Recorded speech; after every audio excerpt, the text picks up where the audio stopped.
नमस्कार दोस्तों, स्वागत है आपका दिव्य कथा के इस खास एपिसोड में। आज हम आपको सुनाने जा रहे हैं एक अद्भुत प्रेम कहानी भगवान शिव और माता पार्वती की, लेकिन जरा हटके, एक आधुनिक अंदाज में। क्या होता अगर शिव और पार्वती की कहानी आज के दौर में घटती? क्या ये प्रेम कहानी फिर भी उतनी ही दिव्य और शक्तिशाली होती? चलिए जानते हैं इस अनोखी कथा को। कहानी शुरू होती है एक छोटे से पहाड़ी शहर में, जहां हिमालय राज के घर जन्म लेती है एक सुंदर और आत्मनिर्भर लड़की, पार्वती।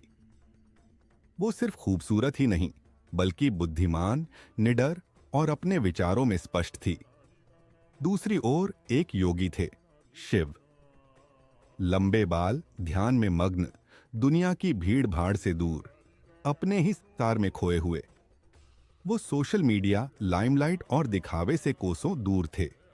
एक दिन पार्वती अपने दोस्तों के साथ एक एडवेंचर ट्रिप पर गई और वहीं उसकी मुलाकात हुई इस रहस्यमयी योगी से, जो पहाड़ों की चोटी पर ध्यान में बैठे थे।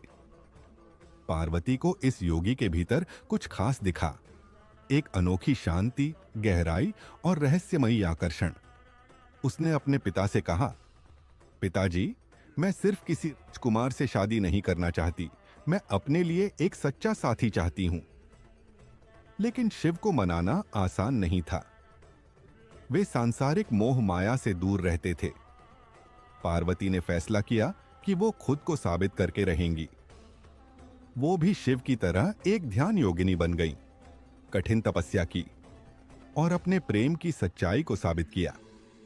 आखिरकार शिव को समझ में आया कि ये प्रेम सिर्फ एक आकर्षण नहीं था, बल्कि एक गहरी आत्मीयता थी। और फिर शिव ने पार्वती का प्रस्ताव स्वीकार कर लिया। अब सवाल ये है, अगर ये कहानी आज के समय में होती तो शिव और पार्वती का रिश्ता कैसा होता? शायद पार्वती एक इंडिपेंडेंट वुमन होती, जो करियर और आध्यात्म के बीच बैलेंस बनाती, और शिव, वो एक डीप थिंकर, एक फिलॉसफर होते, जो वर्क फ्रॉम हिमालय करना पसंद करते। लेकिन एक बात जो कभी नहीं बदलती, वो है उनका प्यार और सम्मान। उनका रिश्ता सिर्फ रोमांस नहीं, बल्कि एक समानता, स्वतंत्रता और आध्यात्म की बुनियाद पर टिका होता। आज भी शिव और पार्वती की कहानी हमें सिखाती है कि सच्चा प्यार सिर्फ एक दूसरे को पाने का नाम नहीं, बल्कि एक दूसरे को समझने, स्वीकारने और विकसित करने का नाम है। तो दोस्तों, ये थी भगवान शिव और माता पार्वती की प्रेम कहानी, एक नए अंदाज में। अगर आपको हमारी ये कथा पसंद आई तो हमें जरूर बताइए।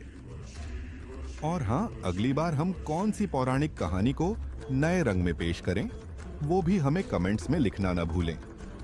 तब तक के लिए ध्यान रखिए, प्रेम सिर्फ पाने की चीज नहीं, बल्कि एक आध्यात्मिक सफर है। हर हर महादेव। मिलते हैं अगले एपिसोड में। तब तक के लिए नमस्कार।